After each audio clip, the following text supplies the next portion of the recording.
Since I can remember, I have been a liar. That is the conclusion my mother made about me. After my twin brother, Daniel Benson, and I are born, she becomes obsessed with a so-called scientific parenting method. So she puts a lie-detecting collar on each of us. Whenever we lie, the collar lights up in red. The moment it turns red, she presses a remote and shocks me. She says it will help form muscle memory to correct the bad character in me. Daniel's collar is always green. Even when he tears my mom's favorite clothes to shreds and calmly claims a dog does it, the collar still glows green. But I am different. Even if I just say, "Mom, I'm thirsty," the collar would suddenly flash a blinding red light. Then, a current shoots through my neck and into my body, making me tremble in pain. At first, I try to explain, but my mom always says the same thing. The machine doesn't lie. You have to feel pain to learn. I'm doing this for your own good. After being shocked thousands of times, I slowly start to believe that maybe I am truly born a liar. On Christmas Day, my mother was getting ready to take my brother, Daniel Benson, to watch the fireworks when I felt a sudden, violent pain in my stomach. I curled up on the floor, breaking out into a cold sweat.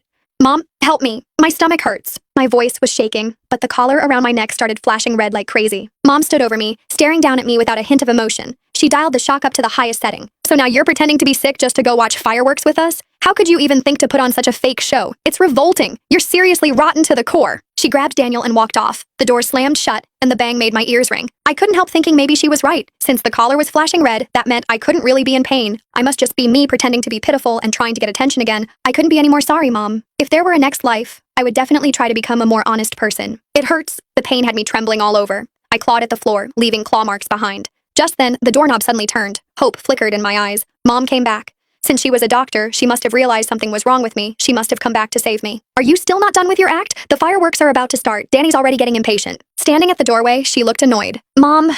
Using the last bit of strength I had left to speak, I reached a hand out toward her. "It really hurts. Feels like my intestines are being torn apart." She glanced at the wildly flashing red light on my collar before crouching beside me. Grabbing my chin, she angrily snapped, "Irene Benson, how long are you going to keep this up? Lying has become a habit for you, hasn't it? Stay here and reflect on yourself." Dad's voice came from the doorway. "Honey, hurry up. The fireworks show is about to start. Irene will be staying at home, right? Should we leave her some food?"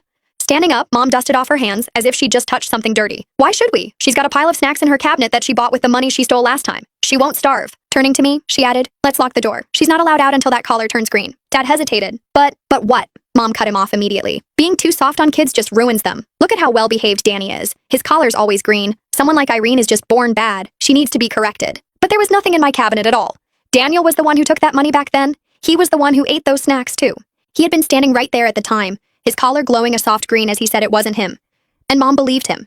But when I had said it wasn't me, the red light lit up instantly, followed by another shock to my neck. I watched Mom turn and walk away. Poking his head round the door, Daniel stuck his tongue out at me. "Bye, Irene. We're going to watch the super pretty fireworks now." The collar around his neck was glowing bright green. What a nice color. With a bang, the door slammed shut. The sound of the door locking was like a blow straight to my heart.